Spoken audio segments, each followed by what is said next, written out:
Bismillahirrahmanirrahim. Assalamualaikum warahmatullahi wabarakatuh.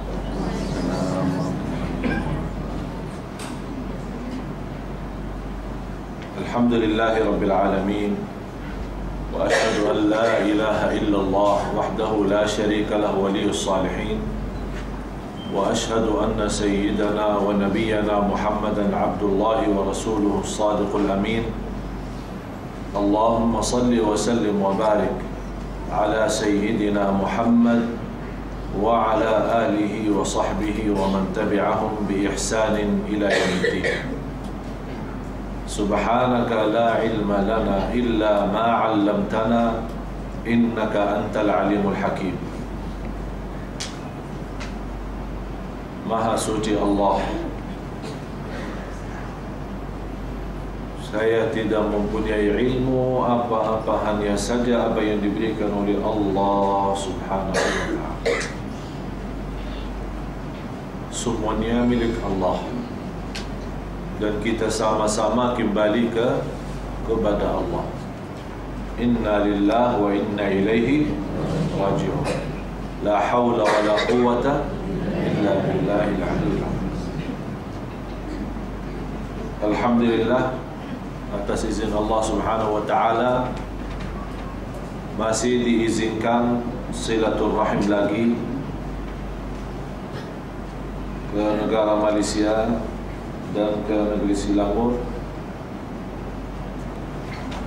Dan di surau As-Sabah sudah saya menghitungkan diri saya salah satu jamaah surau As-Sabah, jadi bukan asing lagi. Boleh kan? Boleh. Alhamdulillah. Terima kasih. Saya khususkan kesempatan ini satu soalan yang sangat diperlukan dalam kehidupan kita. Tarbiyatul abna. Tarbiyatul abna, pendidikan anak-anak.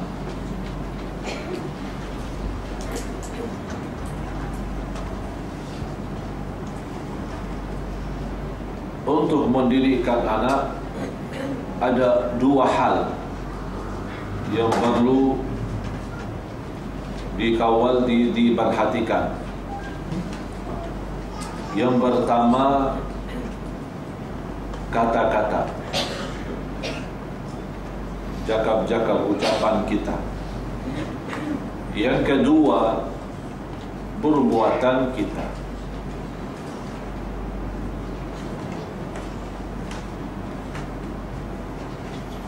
Dari kata-kata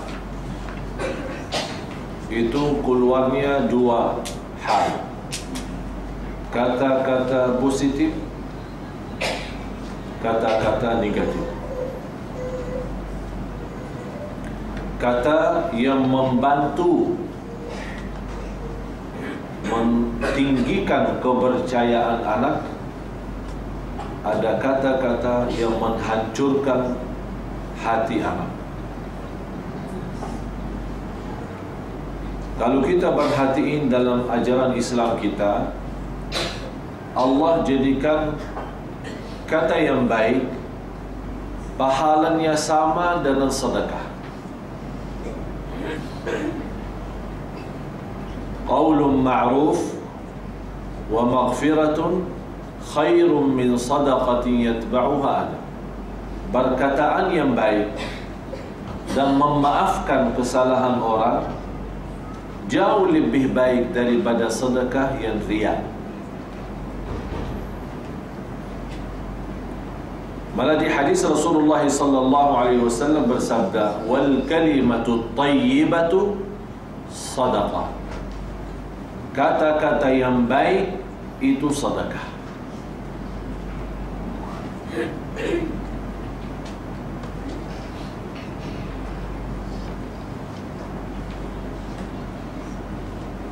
Berarti kalau Allah Subhanahu wa ta'ala dan Rasulnya menjadikan kata-kata itu sebagai ibadah. Kata-kata itu pahalanya seperti sedekah, macam sedekah. Malah sejarah ilmu medis dalam psikologi jiwa dan akal, manfaat sedekah untuk kecerdasan otak sama dengan manfaat kata-kata yang baik untuk kecerdasan otak.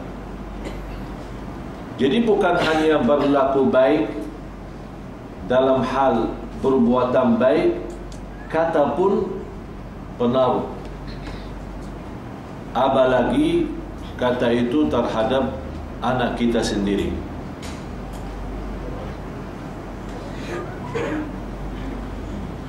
Jamaah sekalian, saya yakin anda semua ingin mendapatkan anak yang salih-salihah. Tapi keinginan itu tidak cukup. Mesti ada perjuangan. Saya bawakan satu cerita sebelum kita masuk dalam 10 kata yang menyebabkan kehancuran perasaan dan hati anak kita. Syekh Abdul Rahman Sudais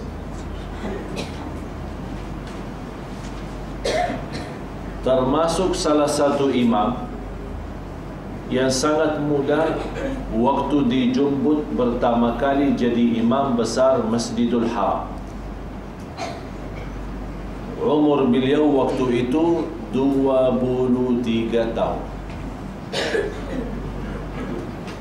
Paman saya sendiri, abang daripada ibu. Boleh abang dari ibu? Benar. Kalau ada salah, tolong beritahu. Ini kan kata-kata ya. Kita belajar kata-kata.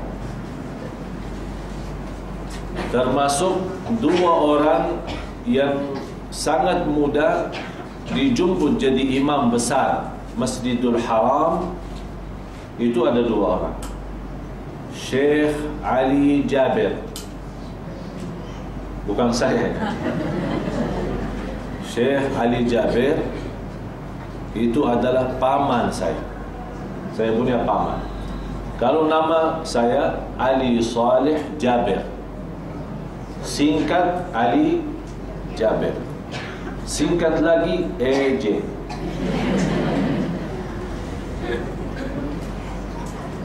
Kan di Indo kan suka singkat-singkat ya. Kalau di Malaysia belum ya.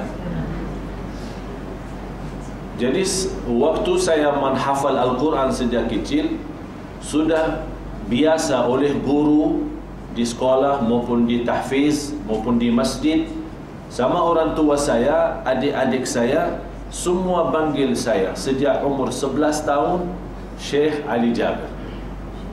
Padahal nama saya Ali Saleh. Kata guru saya, ini mudah-mudahan panggilan kami Syekh Ali Jabir mudah-mudahan jadi mengganti Imam Syekh Ali Jabir di Masjidil Haram.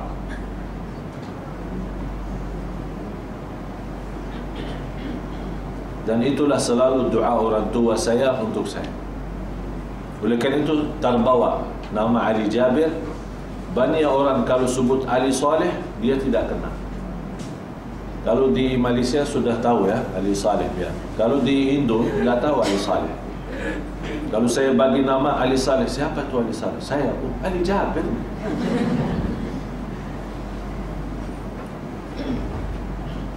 Jadi paman saya berumur 22 tahun jadi imam besar Masjidil Haram.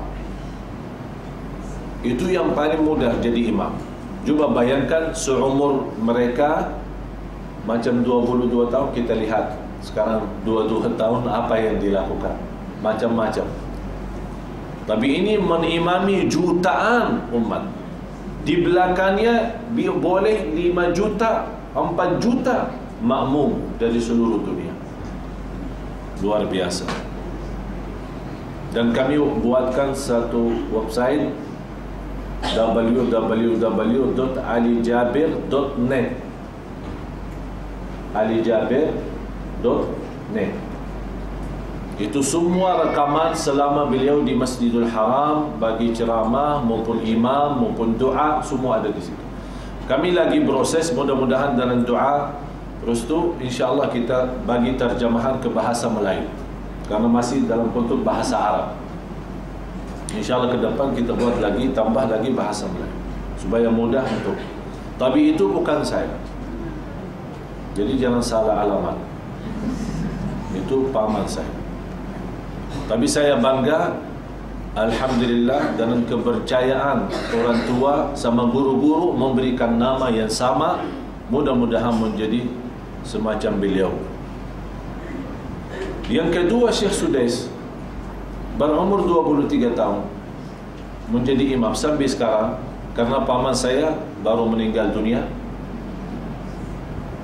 Dan subhanallah meninggal dunia pas lagi baca Quran. Dan waktu meninggal dunia di kota Jeddah. Jeddah kan jauh dari Makkah 55 kilo.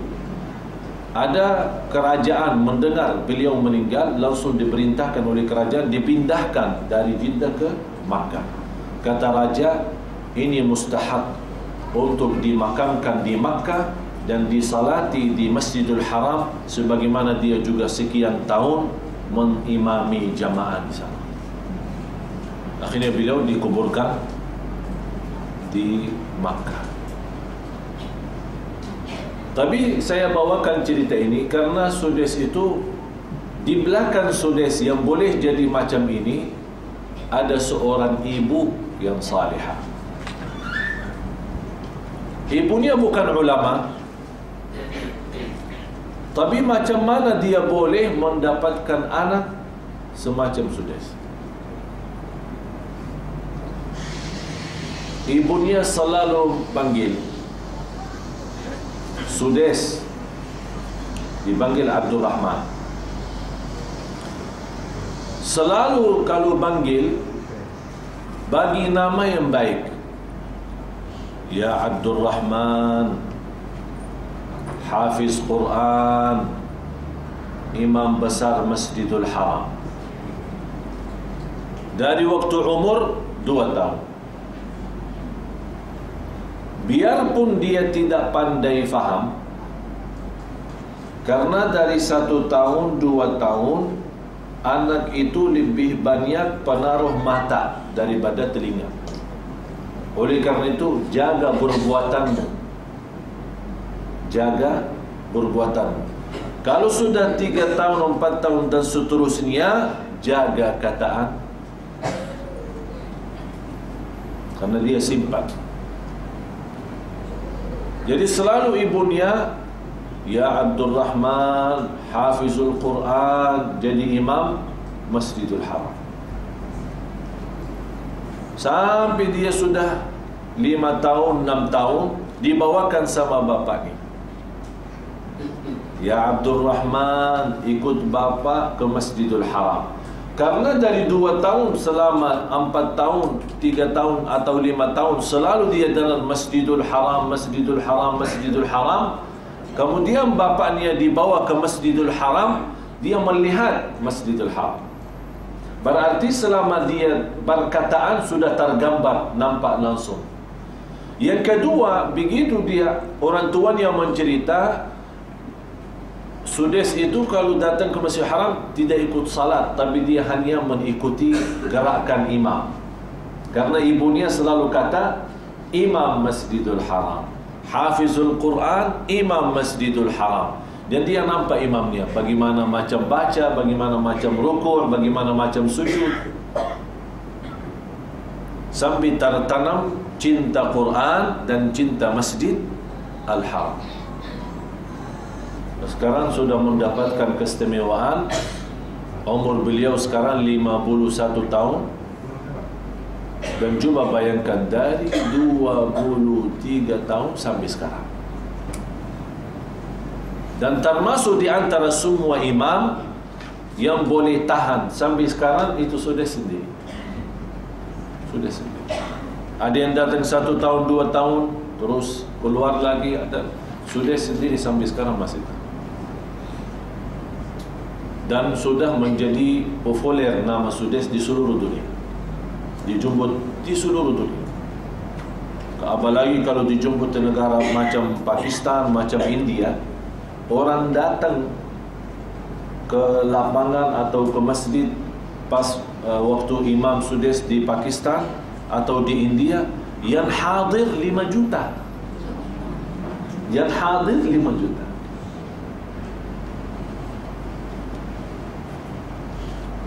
Ini semua kemuliaan yang didapat oleh Sudes.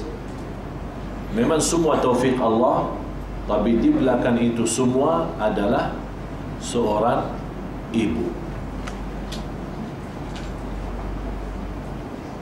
Saya punya orang tua awam. Ibu saya buta huruf, tidak pandai baca, tidak baca Quran. Bila dia mulai hafal Quran dan pandai baca Quran, dari anaknya jadi gurunya. Kita hafal, anak 12, 10 hafal Quran. Jadi kalau saya punya tugas sibuk di luar, ada adik bagi belajar. Mula-mula hafal, mula-mula baca, mula-mula hafal sebagian suratul Baqarah, kemudian suratul Kahfi, kemudian surat Yasin, Ar-Rahman, Al-Waqi'ah, Tabarak. Mula-mula hafal tapi belum pandai baca, cuman hafal. Macam dia, kita baca, selalu kita baca suratul Kahfi hari Jumat, dia ikut mendengar, banyak dia punya anak, sebentar dia sama saya, begitu habis, dia pindah lagi sama dia buahnya lagi, punya 10, setiap hari dengar 10 kali suratul Kahfi, hafal. Kalau kita baca suratul Kahfi sama binatang, hafal binatang suratul Kahfi, apalagi manusia. Tapi itulah semangat ibu. Semangat ibu saya tidak menjadikan alasan usia, tidak menjadikan alasan buta huruf, tapi begitu semangat. Alhamdulillah, baru kemarin saya dapat berita di telefon ibu saya, dapat juara 1 di antara kaum muslimah buta huruf yang masuk sekolah belajar buta huruf, dapat juara 1 hafal 30 juz. Luar biasa.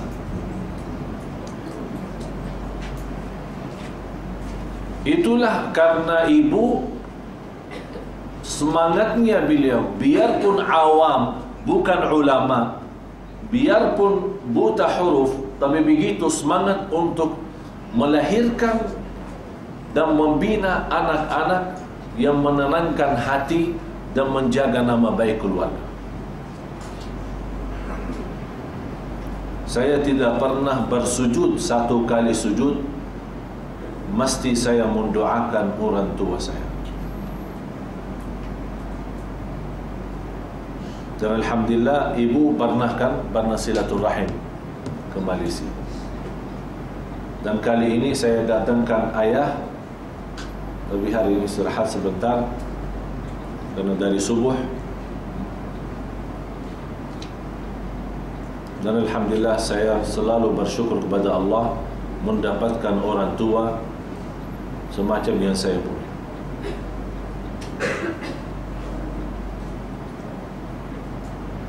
Dan ayah saya tidak pernah marah kalau kita berbuat salah, tapi kalau dia marah hanya 2 hal: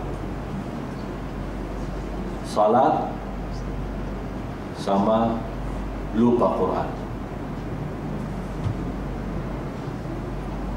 Itu sudah marahnya minta ampun, luar biasa.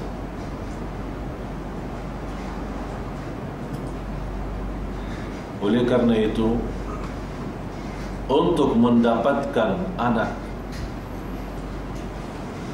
menghafal Al-Quran, anak pandai, anak cerdas, anak salih-salihah, bukan sesuatu yang mustahil.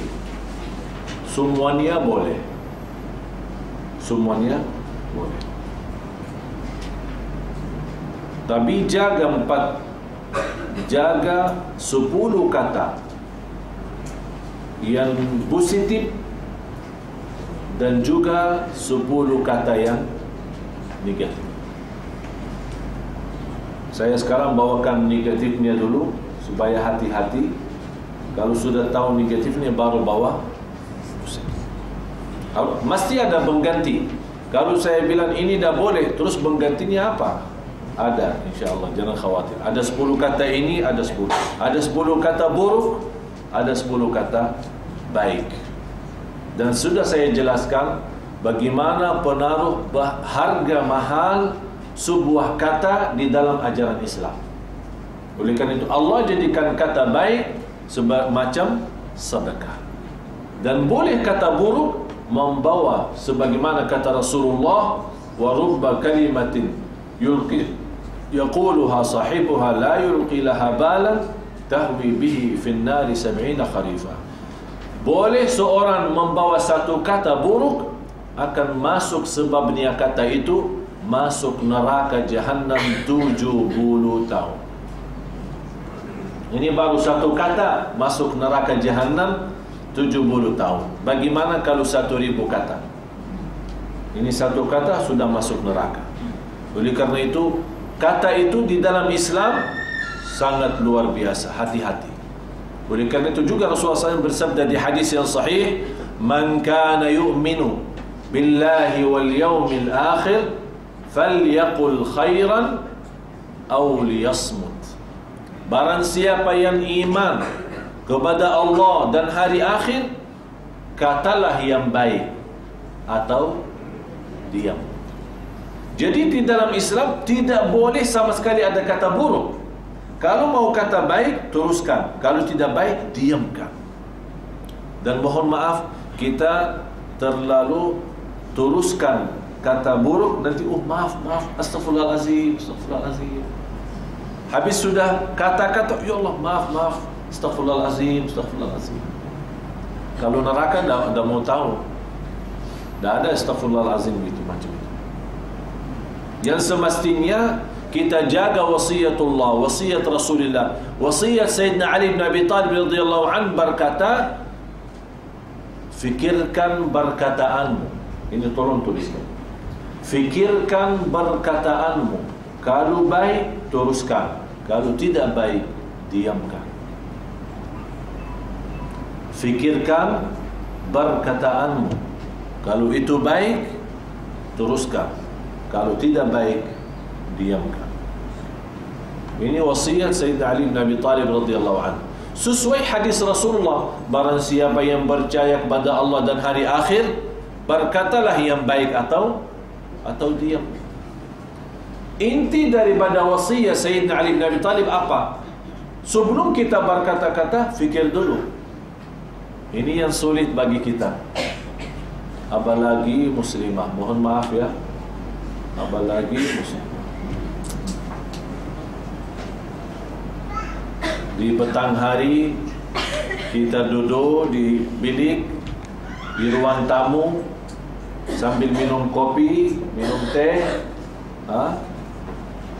terus bawa cerita orang macam-macam, gosip, ghibah, namimah. Yang di situ bukan sedapnya minum teh, bukan sedapnya jus, tapi sedapnya nomor orang. Senang, sedap katanya.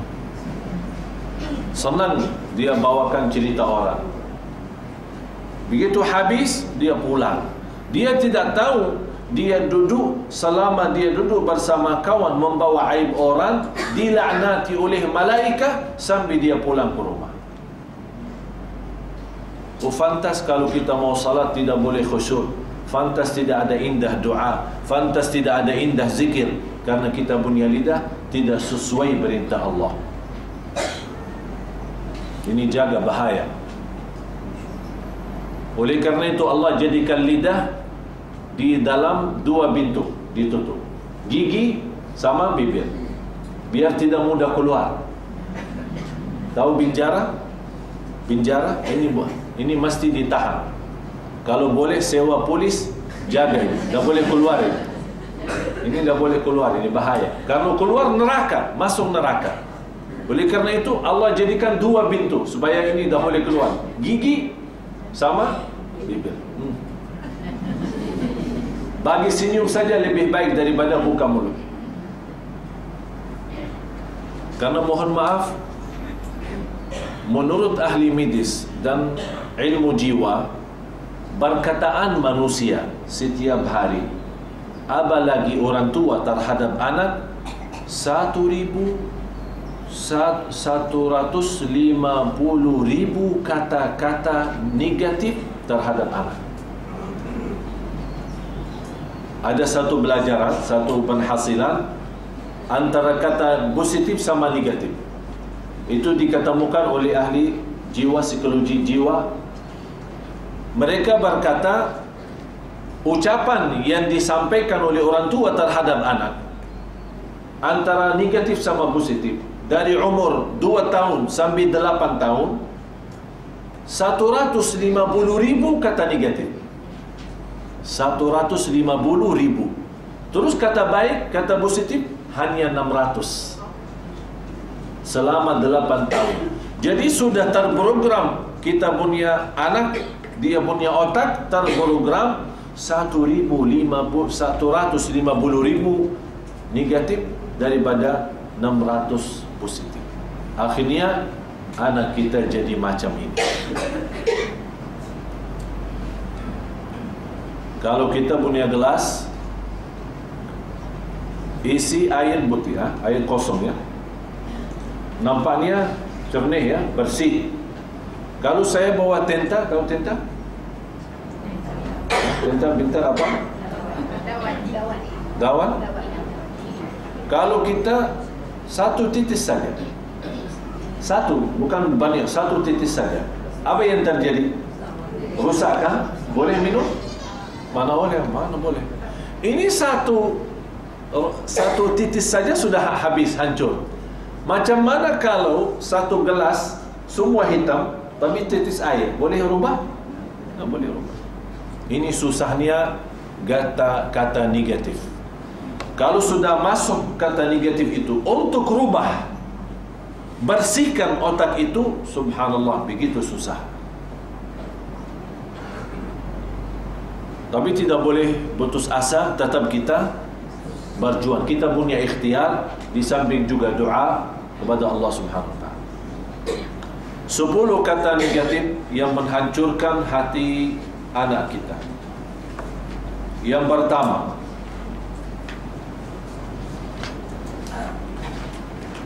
caci maki. Faham caci maki? Dicelah, dipanggil dengan nama-nama tidak bagus, haiwan, anjing,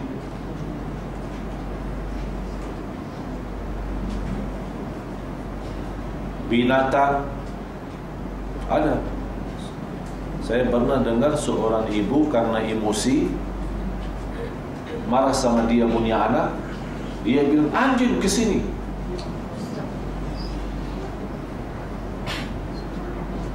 Ini sebuah kata, boleh jadi tidak ada arti bagi kita, tapi besar bagi anak kita. Dan Rasulullah sudah mengajarkan, sebagaimana saya jelaskan tadi, kalau tidak mampu berkata baik, lebih baik diam.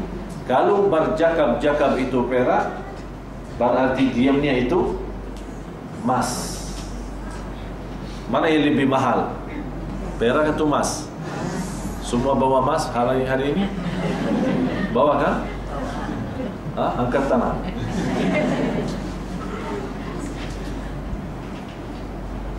Saya kemarin bangga seorang ibu. Saya sebenarnya mau sebut nama, tapi dia tidak mau disebut nama. Tapi saya mendoakan saja.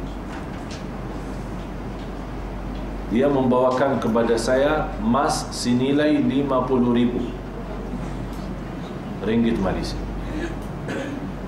50.000. semua masnya yang dia dapat sebagai hadiah dari kawin mas kawinnya dan segala hadiah dari keluarga, dia ikhlaskan. Saya sendiri berfikir macam mana ibu punya mas nanti buat hiasan. Dia berkata, yang membuat saya nangis, dia berkata, hiasan saya di surga Allah. Dan mohon maaf bagi kaum wanita, mas itu mahal. Boleh dia kurbankan kereta, boleh kurbankan apa saja, tapi jangan emas. Itu mahal. Oleh karena itu, wanita yang sudah sanggup mampu dia sedekahkan, dermakan emasnya itu bukan main-main di sisi Allah. Karena Allah tahu sifat wanita suka emas. Itu yang difirmankan Allah, lan tanalul birra, tidak akan mendapatkan surga Allah kecuali mendermakan apa yang kamu suka.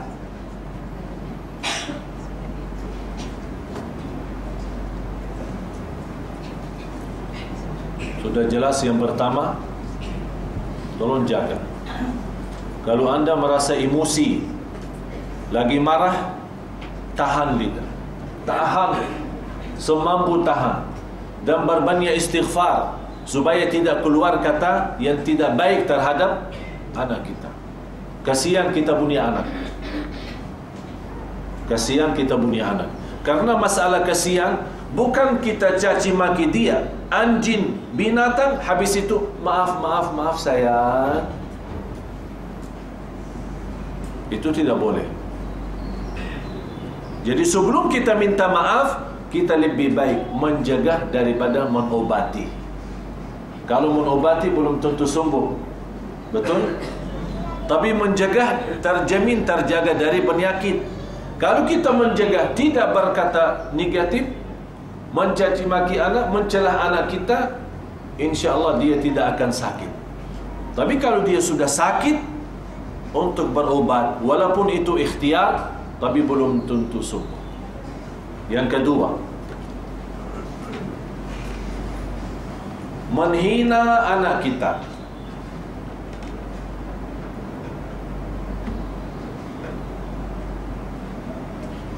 Maksudnya menghina,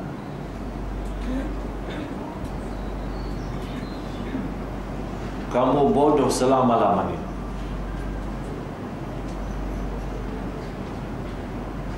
Saya heran kamu tidak boleh menjadi anak pandai.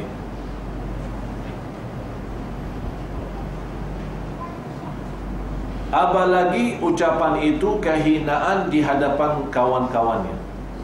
Oh, itu bahaya.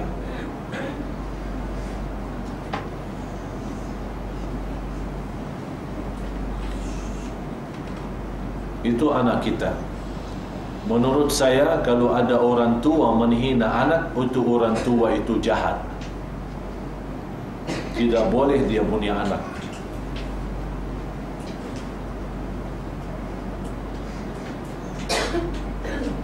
Itu banyak masalah di negara kita. Ini jujur saja, sebabnya kata-kata. Banyak masalah. Saya buka majlis ta'lim di Jakarta. Kita punya majlis ta'lim rutin. Baru kemarin kita resmikan tanggal 1 Januari. Alhamdulillah rutin hadir majlis ta'lim. Setiap hari Sabtu, Ahad, kemudian hari Rabu. Sekitar 3.000 jamaah. 3.000 jamaah rutin. Sambil majlis ta'lim macam rumah tidak cukup. Jadi 2 lantai tidak muat. Semua full, terus kemudian orang di luar. Kita bagi macam kaimah.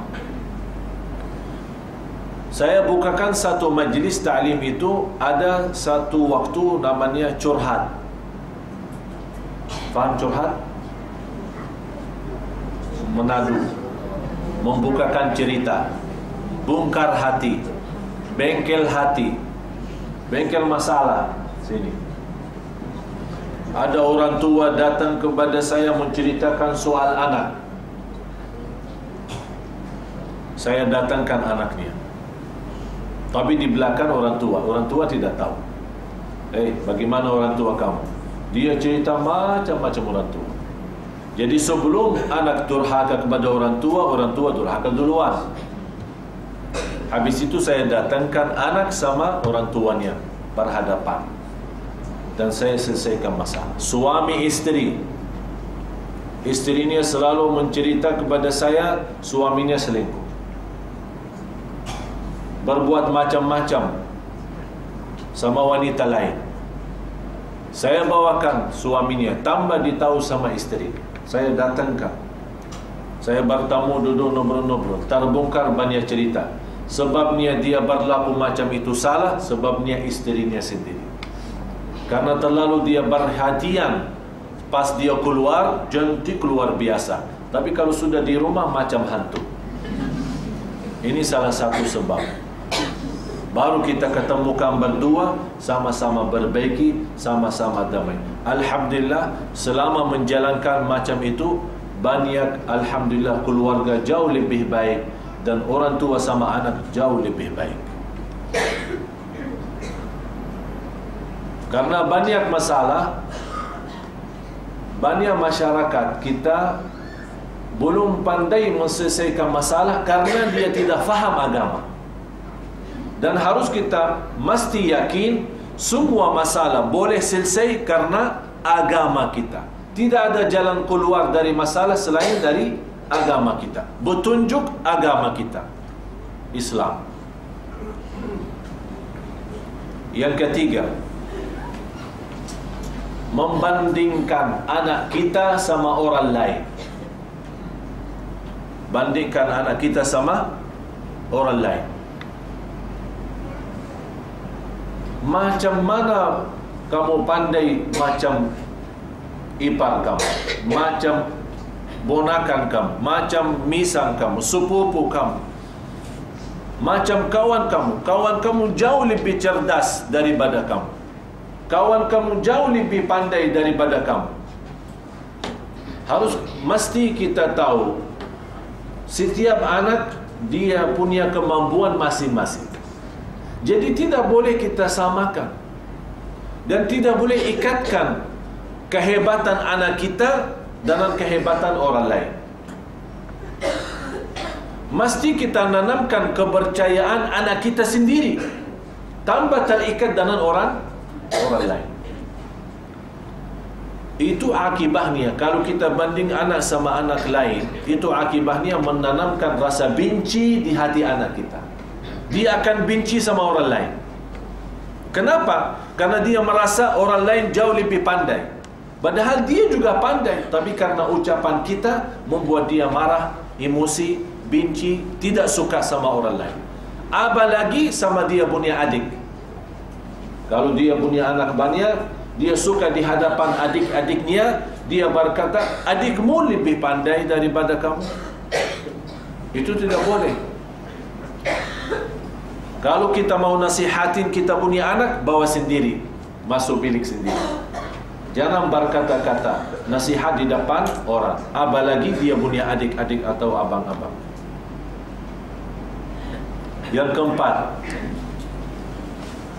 aku cintamu tetapi. Aku cintamu, tapi ada plus tetapi. Tapi saya cintamu karena mesti begini. Kalau kamu begini, saya cintamu. Kalau tidak begini, saya tidak cintamu. Itu namanya cinta ada syarat. Cinta dengan syarat. Masya Allah. Ada orang tua minta syarat sama anak, dia mau cinta. Jadi seolah-olah saya tidak mau cintamu kalau tidak begini. Kalau saya tidak cintamu kalau kamu berlaku ini. Saya cintamu kalau kamu begini. Itu tidak boleh.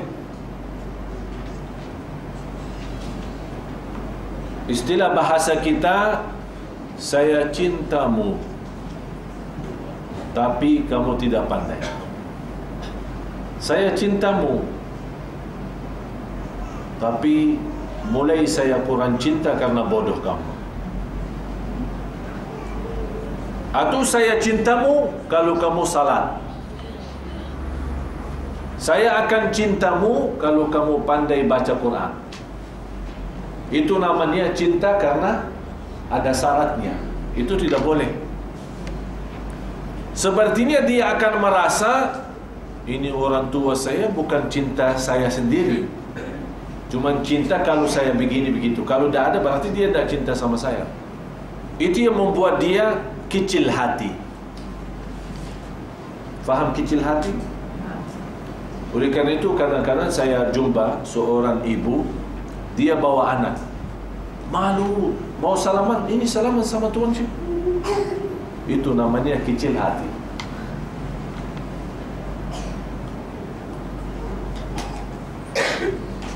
Kadang kita maksa, kita punya anak ada rasa malu, tapi kita maksa-maksa kalau di depan orang mesti baca biar orang semua tahu.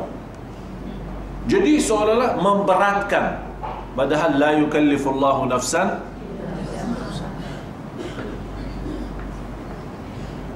Yang kelima, membagi maklumat salah. Membagi maklumat salah. Contoh, kalau kita punya anak lelaki, kita berkata anak lelaki tidak boleh nangis. Siapa yang bilang tidak boleh nangis? Saya aja nangis. Itu maklumat salah. Karena soal nangis itu mustahab untuk semua, laki-laki maupun perempuan. Tapi alasan kita supaya dia diam. Malah justru ini sejarah psikologi jiwa tidak boleh. Soalnya dia mau nangis tapi dia bertahan, lama-lama mengakibatkan rasa takut. Sejarah ilmu nafs, ilmu jiwa itu menanamkan rasa takut. Karena kita sudah bagi maklumat salah. Lelaki tidak boleh nangis. Kalau dia nangis, silahkan nangis. Teruskan nangis. Mau saya bawakan tisu, terus biarkan dia nangis. Kenapa? Nangisnya mengeluarkan rasa beban dalam jiwa, dalam hati.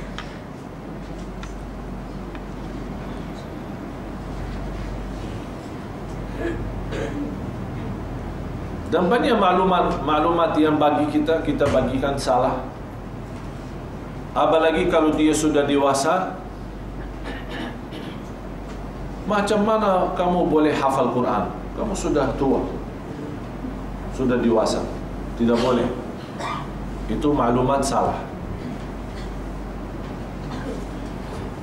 Yang keenam, memberikan ancaman yang tidak sesuai.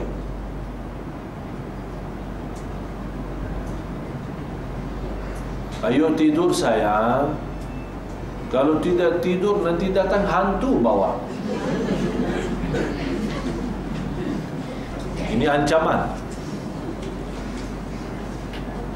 Jangan bohong sayang, karena bohong itu masuk neraka. Mohon maaf ya, itu anak 2 tahun, 3 tahun tidak boleh bawa kata neraka. Surga pun tidak boleh, karena dia tidak tahu apa itu surga, apa itu neraka.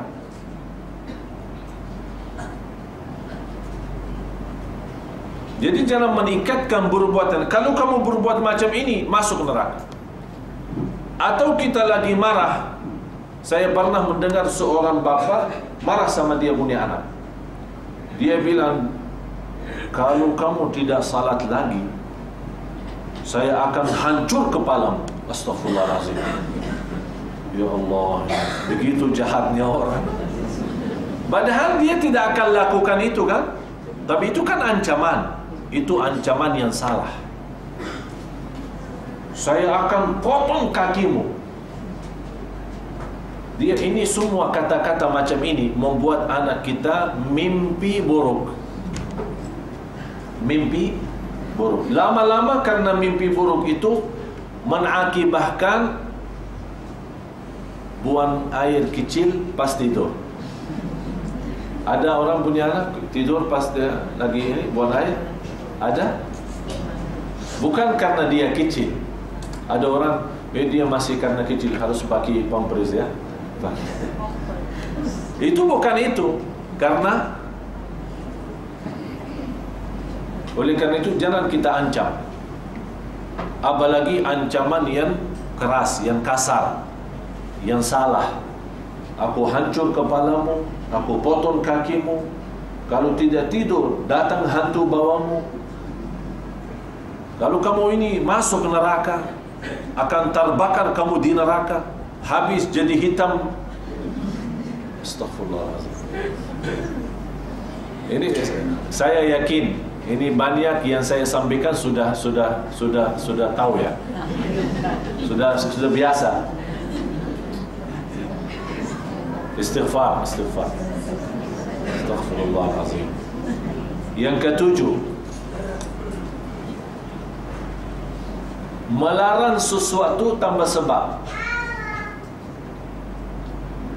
Melarang sesuatu tanpa sebab. Anak kita datang, "Ma, saya mau main." Tidak boleh.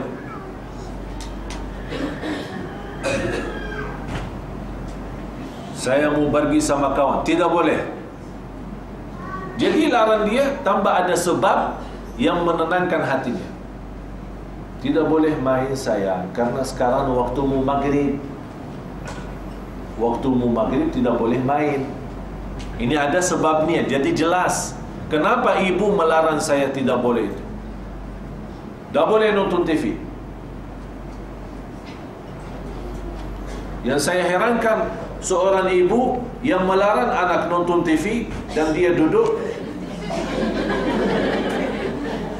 Datang anak duduk di samping ibunya. Dia senang ada ibunya lagi nonton TV. Dia mau temenin. Dia bukan mau nonton TV, tapi dia mau duduk samping ibunya. Mau apa kau? Nggak ada. Ayo sana tidur.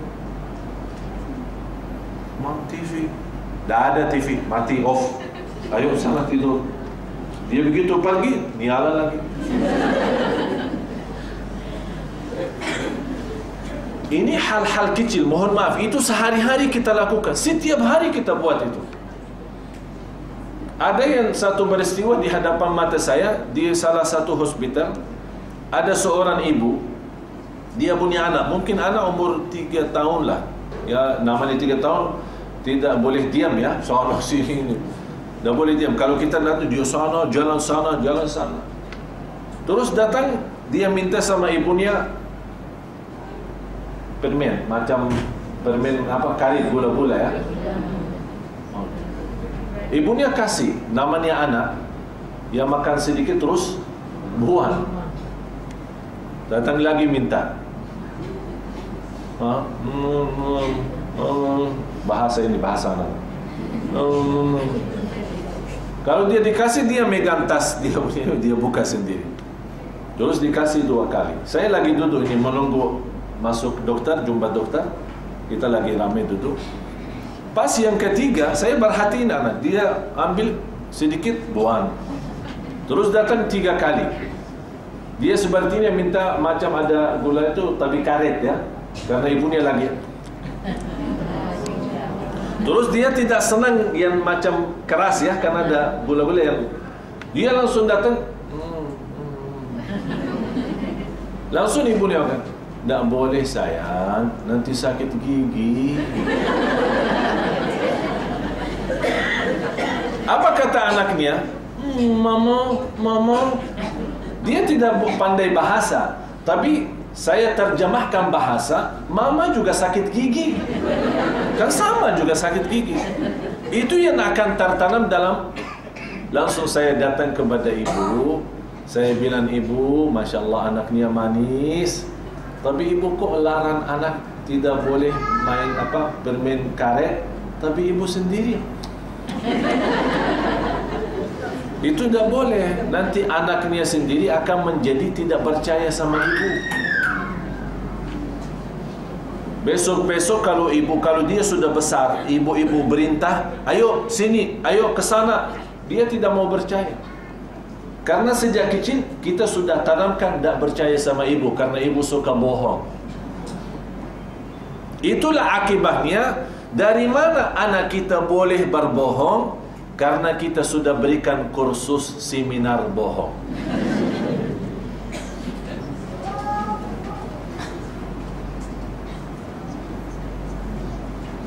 Saya pernah bersama anak saya. Ini anak saya sendiri. Mungkin ini salah satu ujian bagi saya, karena saya berjuang untuk umat, jadi belum berikan banyak masa untuk istri sama anak.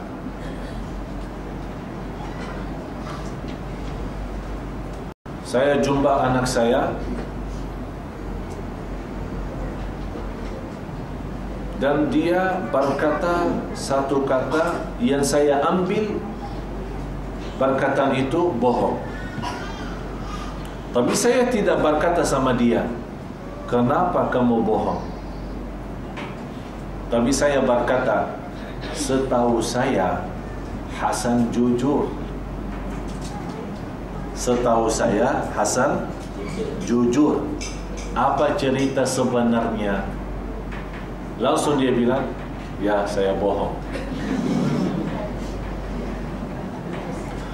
Kenapa? Kalau saya bilang kamu bohong, berarti kita hina dia. Tapi biar dia sendiri tahu diri, berbohong. Setahu saya Hasan jujur. Apa ceritanya? Jadi bagi bahasa ada kasih sayang, bukan bahasa perintah. Jujur ya, jujur ya. Jangan begitu, takut dia. Atau ada orang yang ada istilah, kalau kamu jujur, saya tidak akan marah sama kamu. Saya janji tidak akan marah.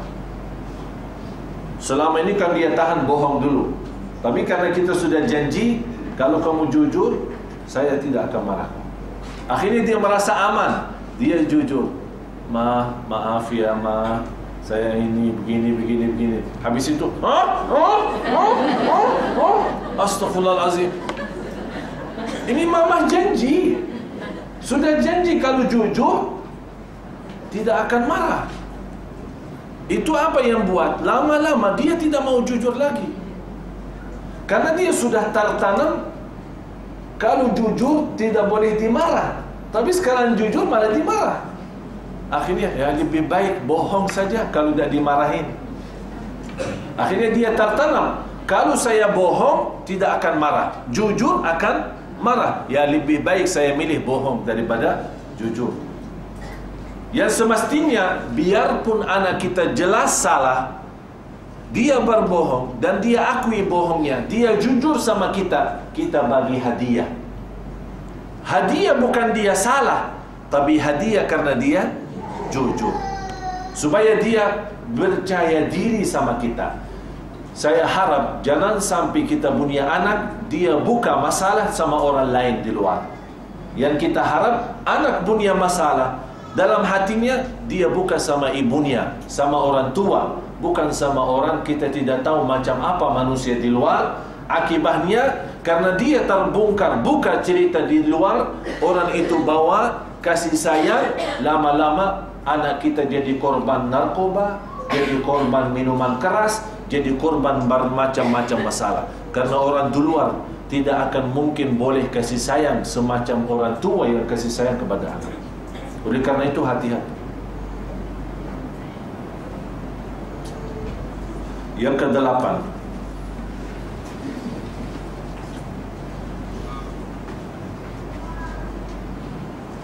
kita melemahkan semangat, melemahkan semangatnya. Kamu tidak boleh dapat nilai bagus di sekolah. Kamu tidak mungkin masuk university. Kamu tidak mungkin boleh jadi imam. Kamu tidak mungkin boleh jadi pandai. Kamu bodoh selama-lamanya. Dan bagi saya sial hari kelahiran kamu. Ada orang. Itu yang saya berkata, bukan istilahnya, ini bukan buku dari ilmu buku. Saya baca dalam Quran, baca dalam hadis, ini nampak ini poin. Tidak. Ini karena bertemu banyak orang yang saya mendengar masalah-masalah, akhirnya saya simpulkan ini.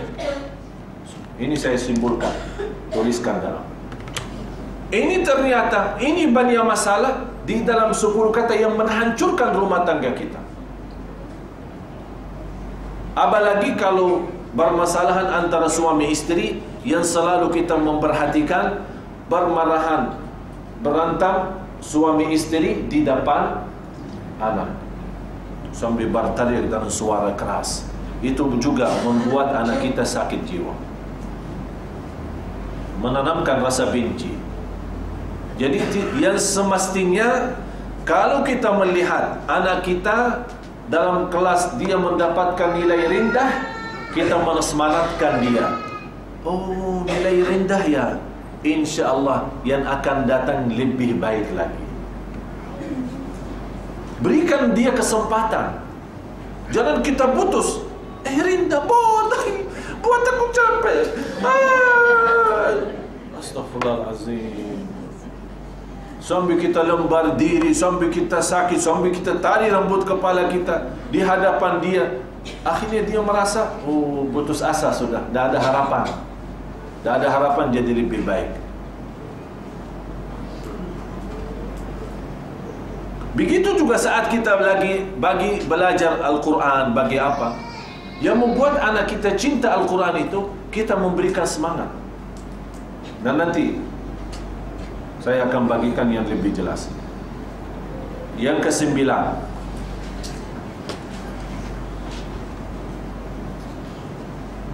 mendoakan. Tapi mendoakan apa? Celaka kamu. Celaka kamu. Terbakar kamu di neraka. Ada orang dilaknati Allah kamu. Mudah-mudahan kamu tidak selamat.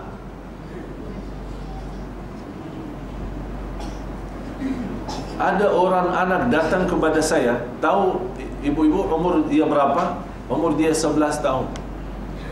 Umur 11 tahun.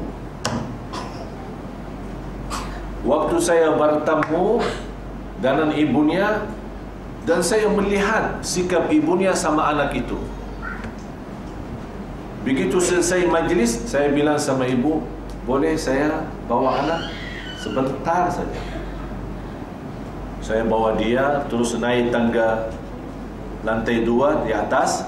Saya bagikan permen, saya dudukkan sama dia, saya duduk. Bagaimana ibu mendoakan kamu? Ya, mendoakan supaya saya tidak selamat. Ini anak umur 11 tahun. Sering didoakan supaya anak itu hancur, tidak selamat, celaka, bermacam-macam doa. Kewajiban kita mendoakan supaya dia lebih baik, bukan mendoakan dia hancur. Bahaya itu mendoakan doa yang buruk. Hati-hati. Biarpun kita lagi emosi, sebagaimana saya jelaskan, kata-kata itu doa. Kata-kata itu doa. Oleh karena itu jagalah doa itu. Jangan sampai kita berkata sebagaimana kata Rasulullah, dilarang orang mendoakan anaknya hancur, anaknya mati, anaknya celaka. Kata Rasulullah, begitu sudah betul dia celaka atau mati, kita nyesal. Ya Allah, baru kita nyesal dan minta taubat. Tapi sudah celaka anak kita. Na'udzubillah. Yang terakhir, yang ke-10, kita membukakan aibnya di hadapan orang.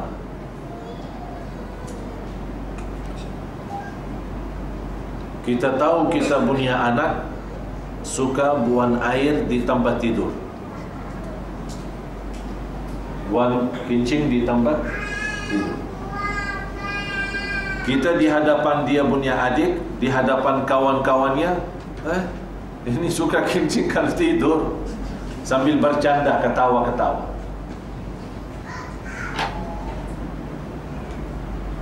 Itu bahaya. Itu bukan hanya menanamkan dia malu sama kawannya, akan malu sama kawan menghadapi kawan.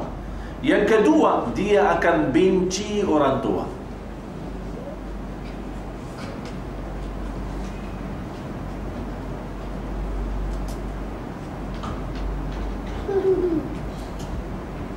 Dan saya harap apapun kekurangan anak kita, apapun aib anak kita, apapun soalan anak kita, jangan dibukakan di hadapan orang.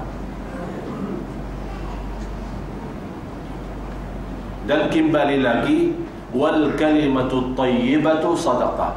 Perkataan yang baik itu sedekah. Perkataan itu yang baik itu sedekah. Berarti kalau kita berkata baik sama anak kita, itu menjadi ibadah bagi kita, mendekatkan diri kita kepada Allah Subhanahu wa ta'ala. Sudah jelas? Sudah faham? Sudah tulis semua? Mau kita teruskan atau sudah tutupkan saja? Kita lanjut di pertemuan yang akan datang? Bagaimana? Wah.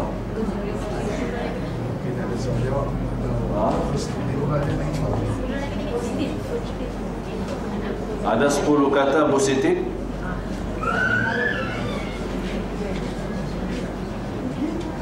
Supaya kita boleh bandingkan, ya, boleh sesuaikan. Ini insya-Allah jadi banyak manfaat. Dan kita kembali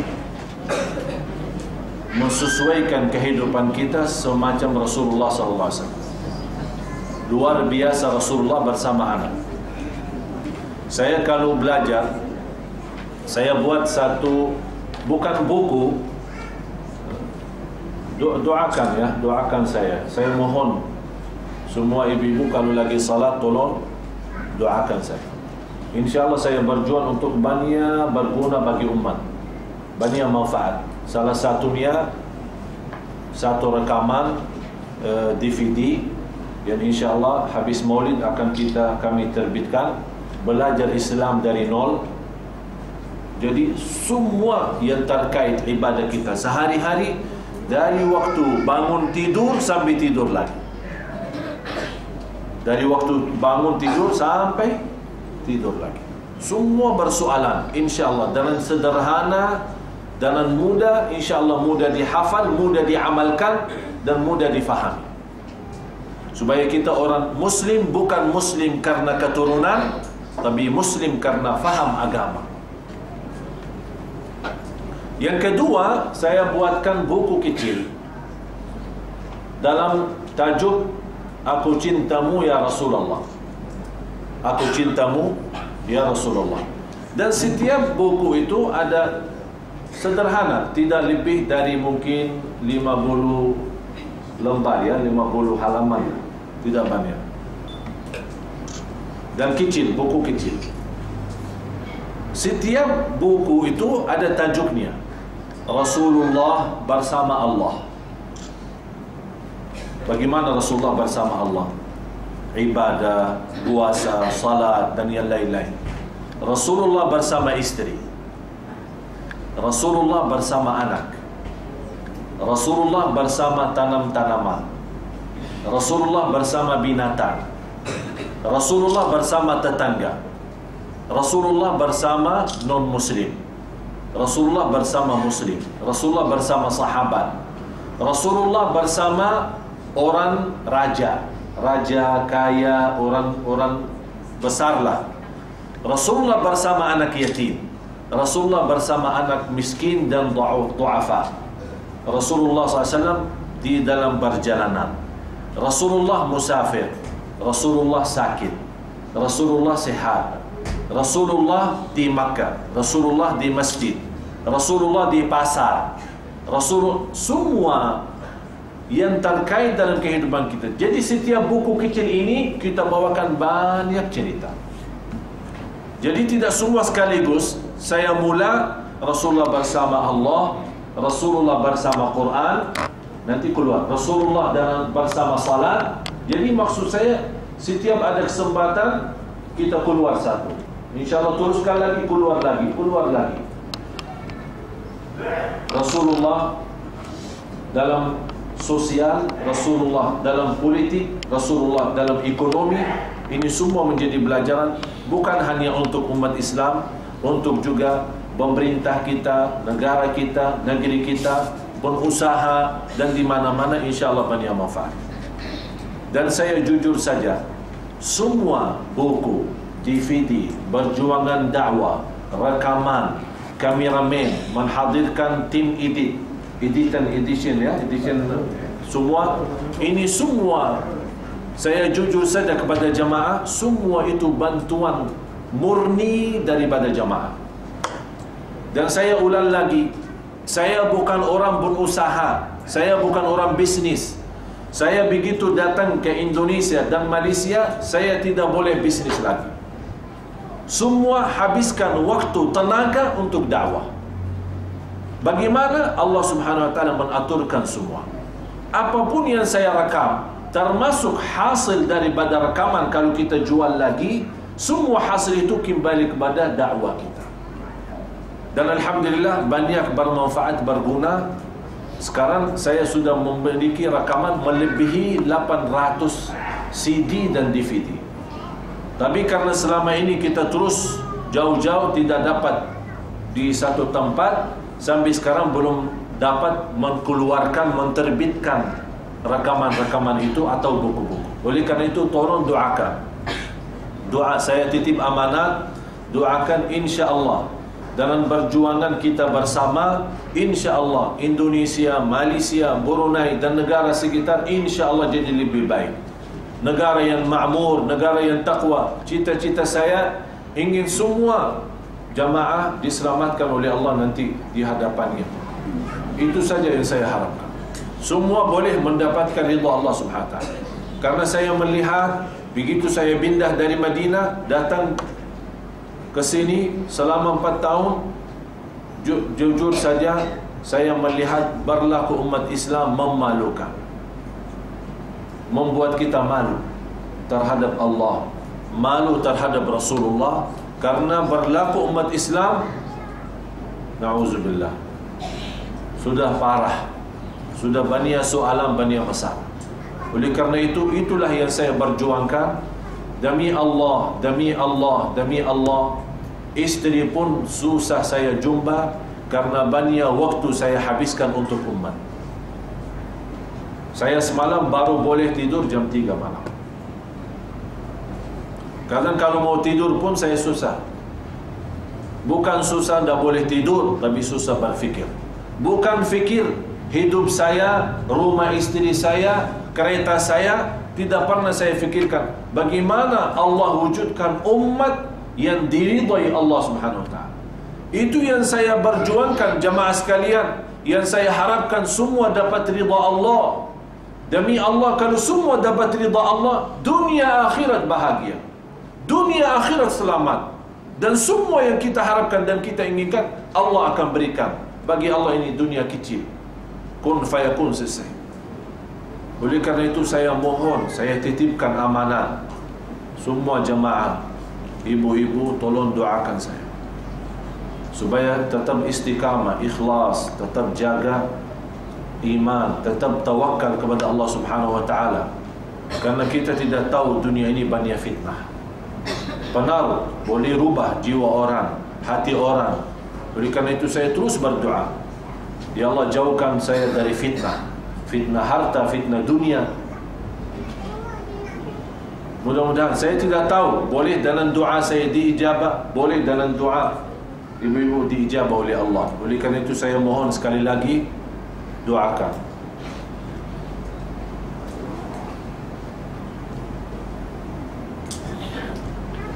Sepuluh kata yang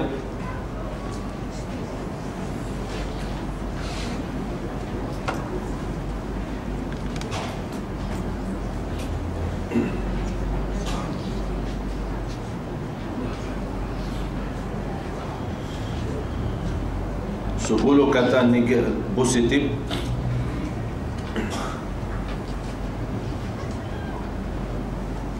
yang menanamkan kepercayaan anak, menjadikan anak kita percaya diri, lebih pandai, anak kita jadi salih salihah.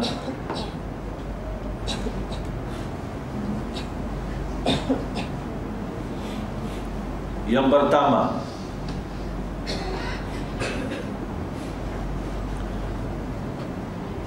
aku dan ibu kamu cintamu. Aku cinta kepadamu.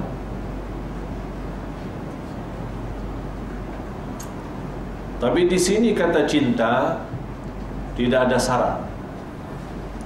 Tidak ada syarat.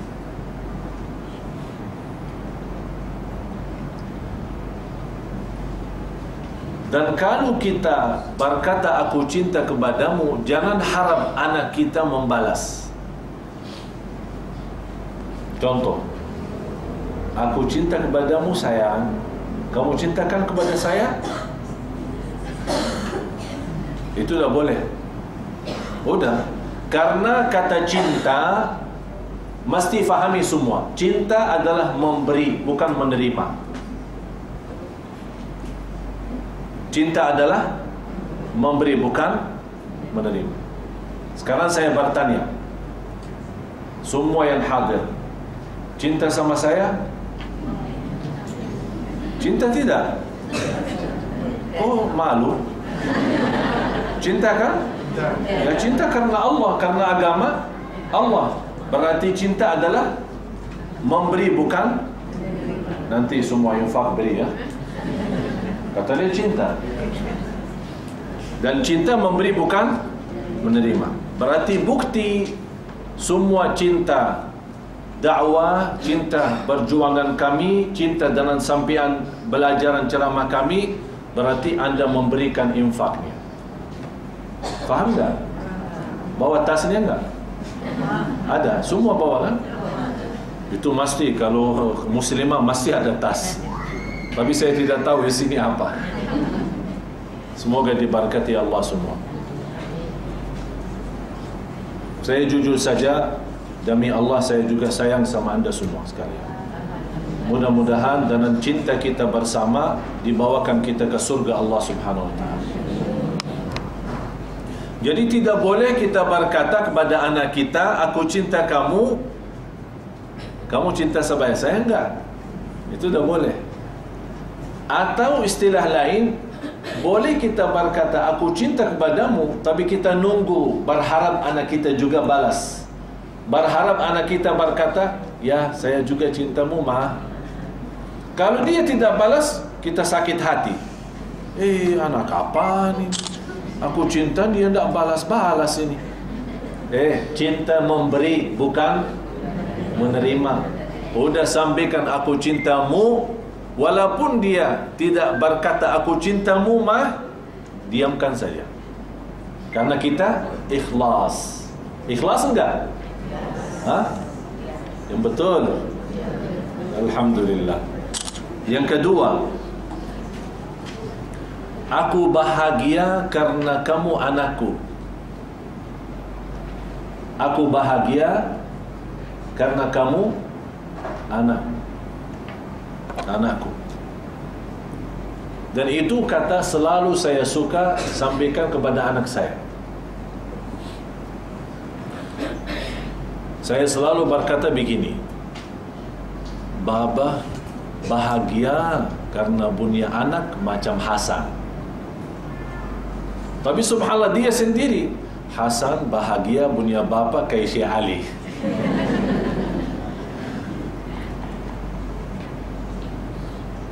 Jadi kita tunjukkan kebahagiaan. Biarpun ada sedikit masalah kita punya anak, tidak pandai, tidak ada, tapi kita tunjukkan kita punya kebahagiaan karena kita punya anak semacam dia.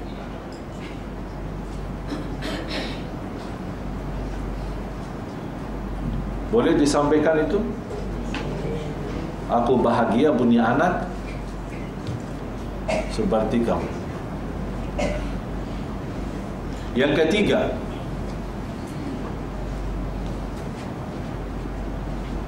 kamu pandai sekali. Bagi saya, kamu pandai nomor 1 sedunia. Cerdas. Kamu pintar, kamu cerdas. Dan aku suka sama kamu.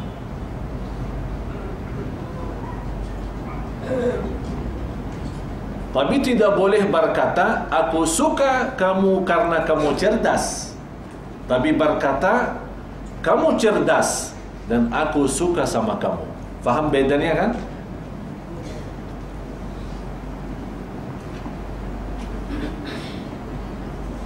Yang keempat,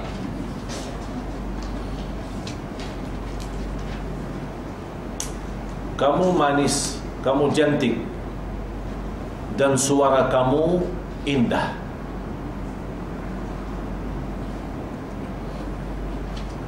Apalagi kalau boleh kita punya anak, rakam dia punya suara. Dia naji, dia azan, dia apa, kita bagikan satu rekaman. Kita mau punya mobile kan, ada rekaman kan? Kita bagi supaya anak kita naji, ada suara masuk. Dan kita tunjukkan kita senang dengan suara dia. Saya pernah rekam suara anak saya baca Al-Fatihah. Habis itu saya selalu simpan dalam saya punya mobile. Jadi kalau ada orang call kan bunyi kan, tapi bunyi suara siapa? Anak saya baca Al-Fatihah. Bagaimana cara saya rekam? Waktu apalagi anak kita, kalau dia tahu kita lagi rekam mungkin malu. Tapi ada satu cara yang saya praktik sendiri.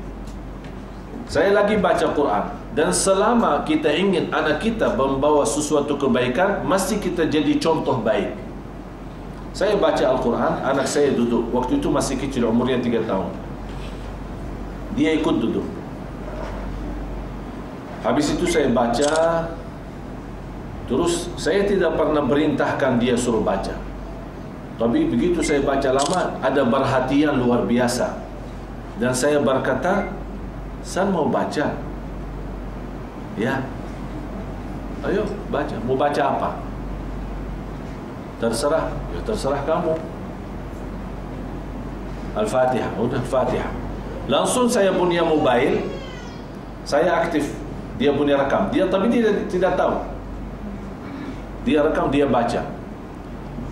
Begitu selesai baca, sudah rekam suratul Fatihah. Habis itu saya pindah nada mobile kepada suara saya punya anak.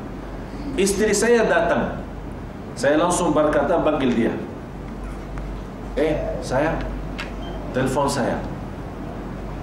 Tapi saya tidak berkata-kata supaya anak tidak perhatiin. Dia tidak faham istri saya. Apaan? Maksud saya, telepon saya. Dia tidak faham ada apa yang terjadi. Tapi saya suruh dia telepon. Alhamdulillah begitu dia faham, dia telepon saya. Bunyikan suara, ketenaran. Keluar suara siapa? Anak saya. Langsung saya bilang,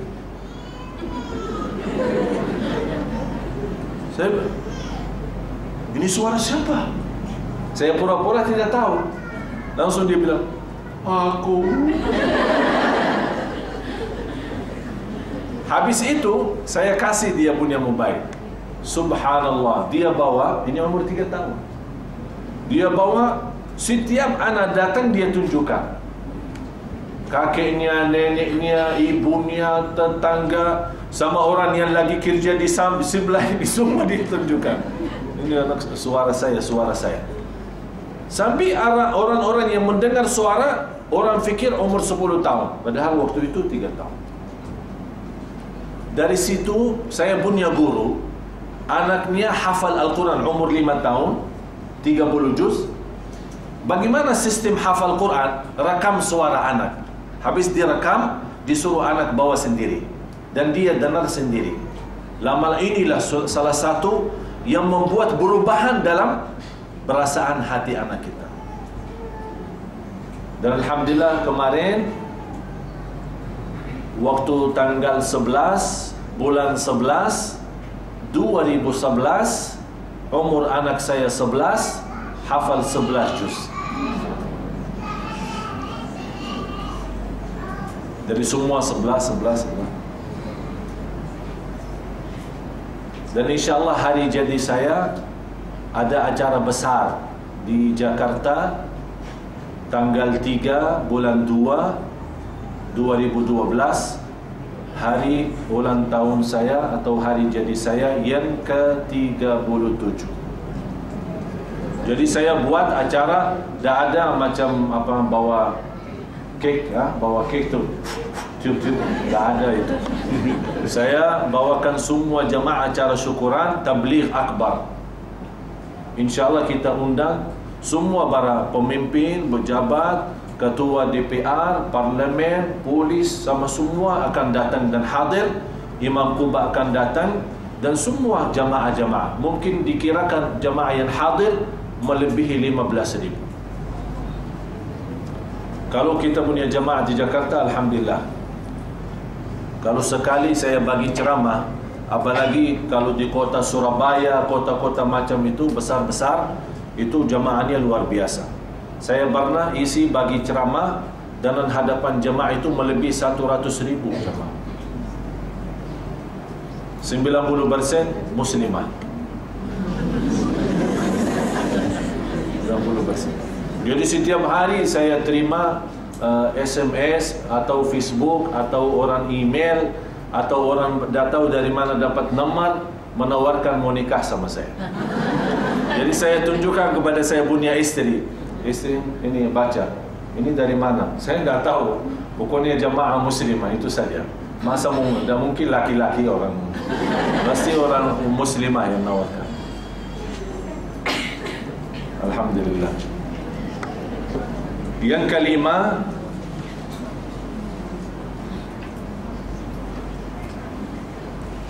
kamu hebat. Dan bagi saya, kamu berguna bagi keluarga semua. Yang kelima, kamu anak hebat. Dan kamu banyak berguna bagi keluarga semua. Itu menanamkan apa? Menanamkan dia boleh menjadi pemimpin. Apalagi kalau anak kita, itu yang paling besar di antara anak kita. Jadi kita tanamkan, saya mau berangkat, saya mau kemana, saya mau keluar. Sekarang kepala keluarga adalah kamu. Kamu urus ibu ya, urus bapak ya, urus anak ya, urus adik-adik ya. Kamu hebat dan kamu boleh menjadi berguna bagi keluarga semua. Jadi berguna bukan buat dirinya saja, tapi berguna bagi semua keluarga. Yang keenam, kamu punya kelebihan tidak ada batas. Kamu punya kelebihan yang tidak ada batas. Jadi segala kelebihan, segala kebaikan, kamu punya yang terbaik dan tidak ada batasnya. Ini semua, mohon maaf, ini semua kata-kata boleh jadi dalam fikiran kita, kecil ini. Tapi subhanallah, bagi anak kita sangat bermanfaat, berguna. Yang ketujuh, selalu kita mengambil masywarah bersama anak kita. Apalagi kalau anak sudah pandai, ya di atas 7 tahun, 8 tahun, 10 tahun, kita ajak bermusyawarah.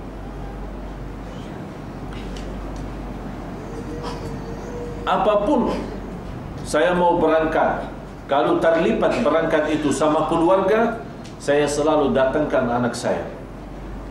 Ayo kita mau berangkat Malaysia, bagaimana mendapat Hasan?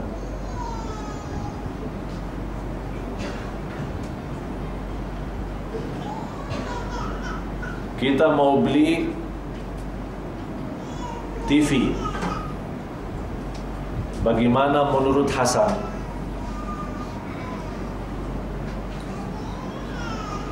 Artinya maksud saya, kita berikan kesempatan, walaupun kita tidak mengambil, tapi berikan kesempatan boleh bermasyarah sama anak kita. Boleh jadi pendapat anak kita jauh lebih baik daripada pendapat kita sendiri. Apalagi kalau sesuatu itu untuk anak kita sendiri. Artinya mesti kita pandai dan mengerti apa kesukaan anak kita. Bagaimana boleh kita tahu apa kesukaan anak kita kalau tidak selalu buka bermusyawarah?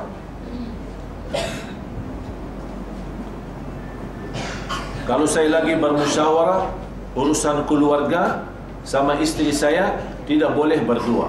Saya datangkan anak. Biarpun ikut hanya mendengar saja. Hanya mendengar saja. Begitu dia mendengar, boleh jadi dia malu sampaikan kepada saya, tapi saya yakin di belakang saya akan sampaikan kepada mama. Dan banyak hal yang saya dapat dan saya menjalankan mendapat anak saya daripada pendapat saya sendiri. Karena saya sampaikan, karena saya bertanya, Hasan bagaimana menurut Hasan? Dia tidak jawab. Terserah bah.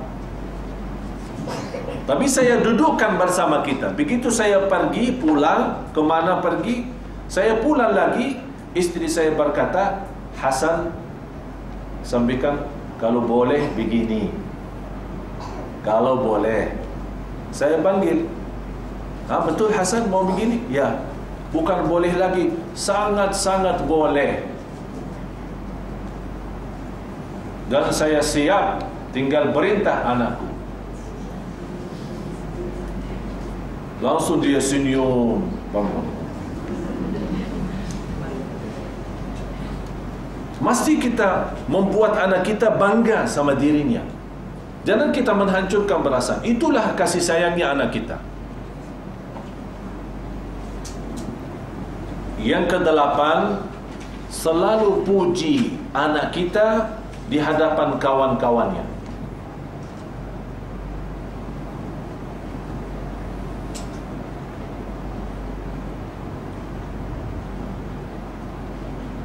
Saya kalau suka bawa, apalagi pas lagi ceramah, kadang-kadang dia lagi cuti sekolah, saya suka bawa, dia ikut ceramah. Dan saya sampaikan, biasa kalau bagi ceramah, di awal ceramah ada macam-macam yang berbahagia, bapa, ya kan, ada sebut-sebut nama bapa siapa lah. Jadi waktu acara itu ada salah satu acara, anak saya ikut, ada ketua parlemen Indonesia hadir, ada ketua pengurus masjid tempat acara hadir, ada salah satu profesor dokter juga hadir, dan saya sampaikan, yang terhormat, yang terbahagia, Bapak Ketua DPR hadir di sini, selamat datang. Yang terhormat, yang berbahagia, Ketua Kepala Pengurus Masjid, yang terhormat, yang berbahagia, Ketua atau Profesor Doktor, Ketua Diwan seluruh masjid se-Indonesia, yang terhormat, yang berbahagia, Syekh Hasan. Semua jemaah. Maksudnya ini, mana siapa ini? Itu biasa saya bawakan. Saya lihat, saya lagi satu baca soal pendidikan di dalam sekolah. Ternyata kenapa negeri Jepang, tahu negeri Jepang di Tokyo, Jepang, kenapa boleh dia punya anak pandai dan semua pendidikannya sangat bagus, sekolah-sekolah di sana. Sebelum mereka masuk sekolah, ditanyakan cita-cita mereka masing-masing. Kamu harap apa? Ada yang berkata dokter, saya harap besok jadi pilot, saya harap besok guru, saya mau jadi pokoknya macam-macam lah. Karena mana anak kan, semua anak kan ada keinginan. Begitu saya lihat, ternyata di sana begitu sudah dibagi masuk sekolah, semua anak dia bagi nama. Jadi selama dia di dalam sekolah, dia panggil Dr. Chang Chin Chong. Jadi semua bagi sesuai keinginan. Saya mendapatkan pelajaran kenapa di negeri itu mereka menghargai perasaan manusia. Padahal itu ajaran Islam kita. Bukan ajaran Islam kita menghargai nyawa manusia.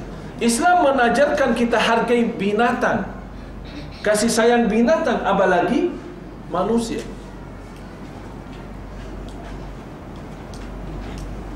Jadi kita selalu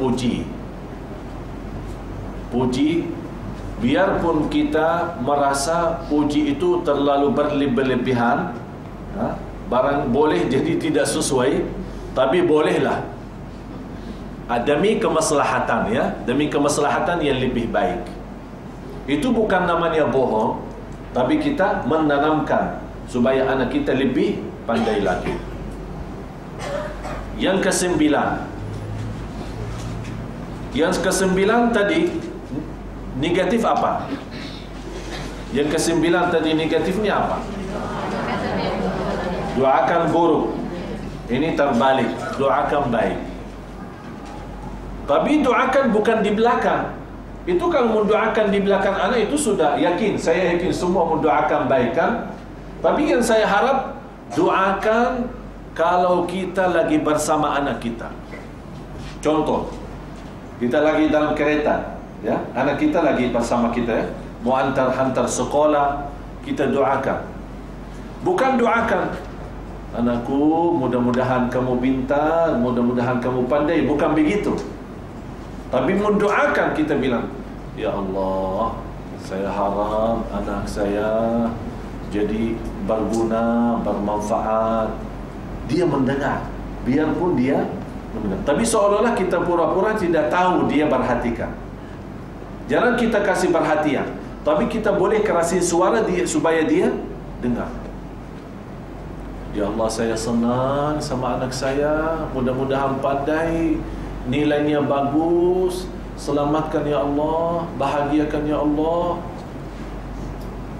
Kalau kita selalu bawa, mohon maaf, manusia ini bukan dari besi. Manusia ini bukan dari besi, bukan batu, tapi perasaan. Ada perasaan. Doa itu salah satu yang penaruh perasaan.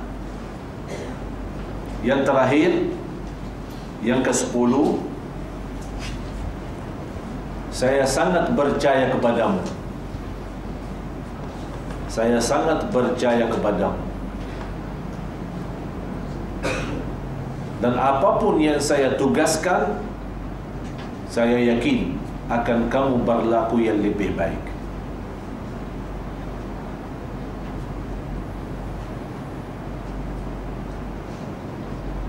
Dan ini bukan hanya lewat kata, tapi boleh lewat perbuatan. Bagaimana contoh? Saya punya anak sekarang, mau 12 tahun, tapi alhamdulillah semua dia pandai.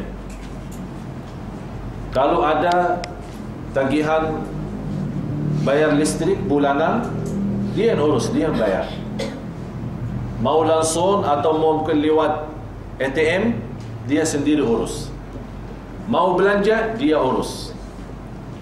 Tinggal ibunya catat, saya tidak ada istilah masuk belanja, kemana saja belanja, mesti tahu mau belanja apa.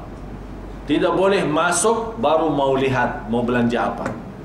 Jadi saya sudah biasakan keluarga, istri mau apa, saya sudah tahu, tapi saya mau lihatlah nanti. Tidak ada. Kalau tidak tahu berarti tidak ada. Duduk aja di rumah. Mesti kalau mau kerjain, mau kemana, tahu mau apa. Apalagi muslimah. Kalau tidak tahu mau apa, atau niat saja, karena tidak ada tulisan, niat saja mau beli roti, pulang 1 kereta. Masya Allah, katanya mau beli roti. Ya, saya lihat ada yang baru-baru katanya. Itu dah boleh. Jangan ikutin hawa nafsu. Tulis, lihat, apa keperluan rumah, sayur, apa buah, apa ini semua tulis. Sambil di sana belanja, habis, habis ada ini baru lagi ya. Astagfirullahaladzim. Biasakan diri. Mohon maaf, kita punya masalah banyak. Bahagia masalah kita. Akhirnya kita akhir bulan, ya Allah ini belanja banyak, mubazir. Rumah kita banyak makan, tidak dimakan. Habis sudah mau rusak, katanya sedekah daripada buat.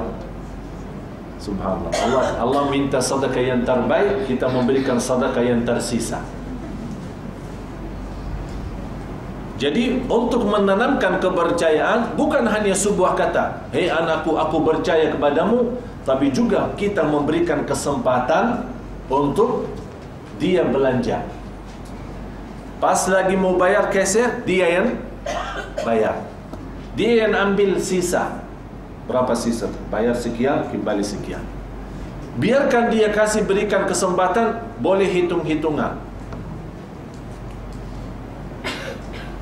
Subhanallah, itu semua sangat berguna, bermanfaat. Dan kalau anda mau tahu, cuba praktik dan amalkan. Anda sendiri, insya Allah 1 minggu, 2 minggu, anda akan lihat kita punya anak jauh lebih baik daripada yang sebelumnya. Siap? Faham? Mudah-mudahan apa yang saya sampaikan bermanfaat, mudah-mudahan berguna, insya-Allah, dengan semangat lahir batin kita praktik dan kita amalkan. Karena ilmu yang berguna, ilmu yang bermanfaat, kita punya tugas dan kewajiban kita sampaikan. Terima kasih atas perhatiannya. Kalau ada soalan, boleh simpan pertemuan yang akan datang.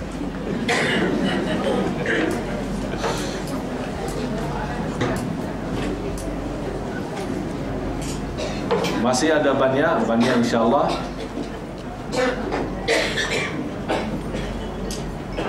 Besok di Surau An-Nur ya? Besok Surau An-Nur, insya-Allah sekitar jam 9.30, insya-Allah kita jumpa. Jadi kalau ada soalan, supaya lebih tertib, lebih teratur, dan insya-Allah masa insya-Allah lebih cepat kita guna, saya harap ibu-ibu yang berkenan hadir besok. Kalau ada soalan yang belum anda mendapatkan jawaban, tolong tulis. Besok insya-Allah saya jawab semua. Ya, saya jawab semua. Kalau ada soalan, saya mula ceramah bagi soalan. Saya mula ceramah bagi soalan.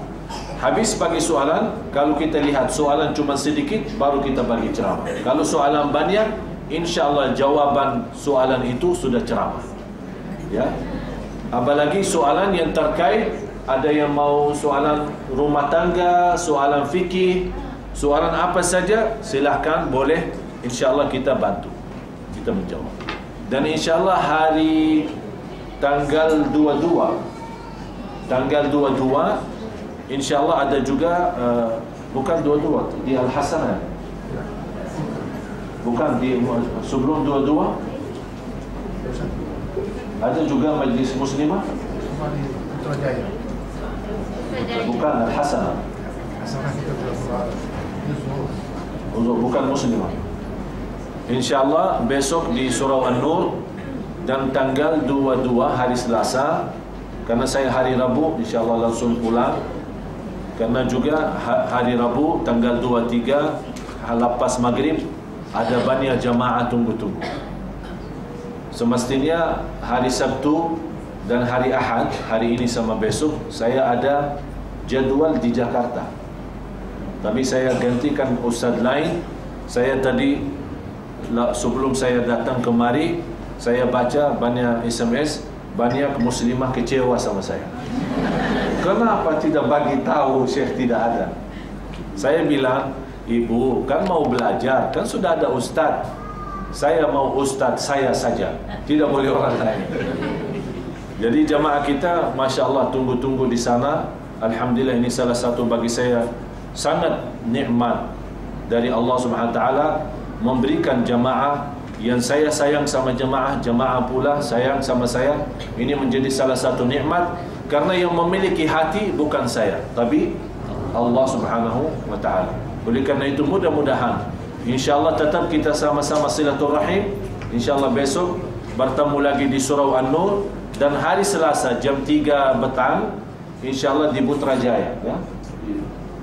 Di sana ada nanti diumumkan alamatnya di Putrajaya, di Masjid Surau Al-Furqan. Ada di sana satu pertemuan khusus untuk muslimah, yang kita akan tajuknya wanita muslimah yang misali, muslimah yang misali, muslimah yang salihah di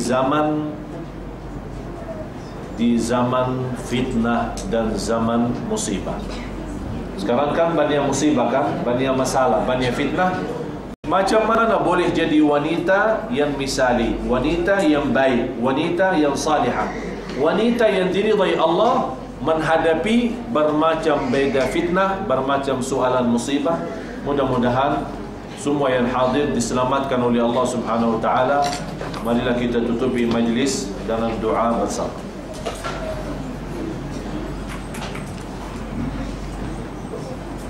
Bismillahirrahmanirrahim.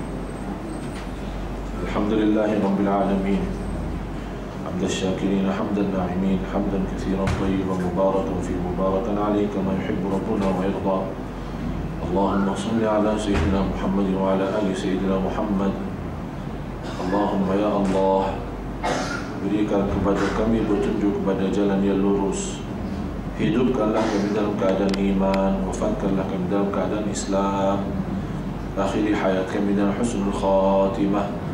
Ya Allah, aku mohon untuk semua jamaah, ya Allah, khususnya muslimah yang hadir, ya Allah, sucikan hatinya, bersihkan jiwanya, tinggikan imannya, sempurnakan amal ibadahnya, terima amal salihnya. Ya Allah, aku mohon untuk semua yang hadir selepas acara ini mendapatkan segala ampunan dosa, ya Allah. Diampuni segala dosa, dosa ucapan kami, dosa perkataan kami, dosa kata-kata kami selama ini terhadap anak kami, terhadap keluarga kami. Ampuni ya Allah dosa lidah dan lisan kami.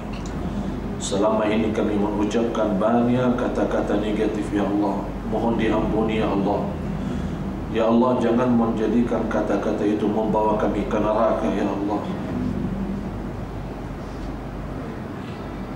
Ya Arhamar Rahimin,